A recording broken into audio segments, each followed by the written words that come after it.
আমার পিতা doctor Abdul blue সাহেব 2010 সালের 3রা ডিসেম্বর ইন্তেকাল করেছিলেন।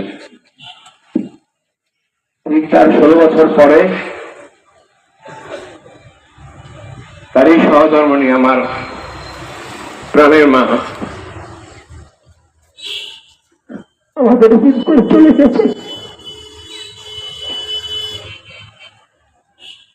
আজ আমি অত্যন্ত কষ্ট বেদনা নিয়ে আপনাদের সাথে দাঁড়িয়েছি। আমরা এই জনপদে আমার বাবা দীর্ঘ সময় আপনাদের সাথে ছিল, আর আজকে আমার সামনে যিনি শুয়ে আছেন, যে বর্ধমান আমার বাবাকে প্রেরণা দিয়েছে সাধারণ মানুষের জন্য কাজ করার জন্য।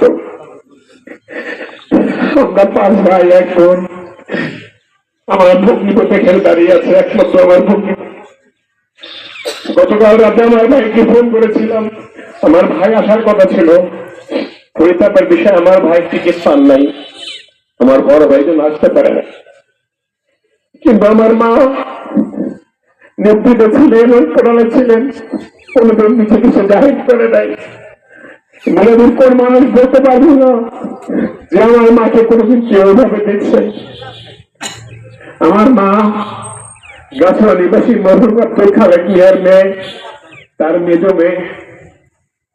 আপনারা জানেন আমার মা দীর্ঘ অনেক বছর পর্যন্ত অসুস্থ। আমি বিভিন্ন সভায় আপনাদের কাছে আমার মায়ের জন্য দোয়া চেয়েছি, কিন্তু গত 2 মাস পর্যন্ত আমার মা অত্যন্ত জটিল এবং কঠিন রোগের মধ্য দিয়ে তার সময় পার করেছেন। আমরা চেষ্টা করেছিলাম, শুধু আমরা চেষ্টাই করে গেছি, আমরা সব ভাইরা মিলে আমার মাকে বাঁচিয়ে রাখার জন্য। গত 1 মাস পূর্বে আমার মা লাইফ সাপোর্টে চলে গিয়েছিল দীর্ঘ 2.5 দিন। সেখান থেকে আম্মা ফিরে এসেছিলেন, কিন্তু নিয়তের নির্মম পরিহাস। আমার মা মৃত্যুর আগে আমি বাসায় ছিলাম না, আমি পাশে একটি বাসায় ছিলাম।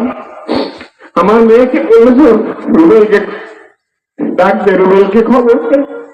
আমি আস্তে আস্তে দেখি আমার মা মৃত্যুর মুখে ঢলে পড়তে যাচ্ছে।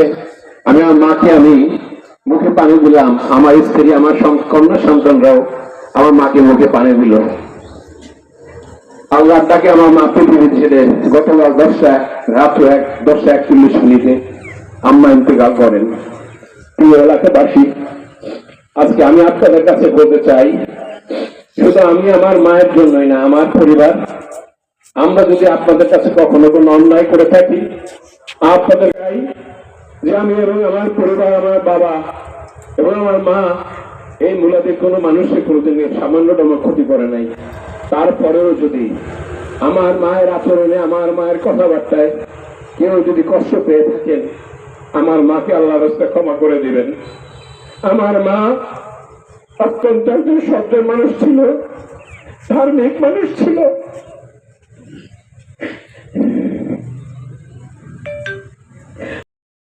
আমার পরিবার আপনাদের কোনোদিন ক্ষতি করবে না। আমার মায়ের জন্য আপনারা দোয়া করবেন। আর আমার মায়ের কাছে যদি কোনো দেনা-পাওনা থাকে, আপনারা যদি কোনো পাওনাদার হয়ে থাকেন, আপনাদের, আমরা এখানে 4 ভাই আছি, আমার ভগ্নিপতি আছে, আপনারা আমাদেরকে বলবেন, আমরা ইনশাআল্লাহ পরিশোধ করে দিব। আবারও বলি, আমার মাকে আপনারা ক্ষমা করে দিবেন, আমার মায়ের জন্য আপনারা দোয়া করবেন। সবাই ভালো থাকবেন। কষ্ট করে এই রোদের মধ্যে দাঁড়িয়ে যারা আমার মায়ের জন্য জানাজা পড়তে এসেছেন, আমি আপনাদের প্রতি কৃতজ্ঞ। আমার পরিবার আপনাদের প্রতি চিরকৃতজ্ঞ। সবাই ভালো।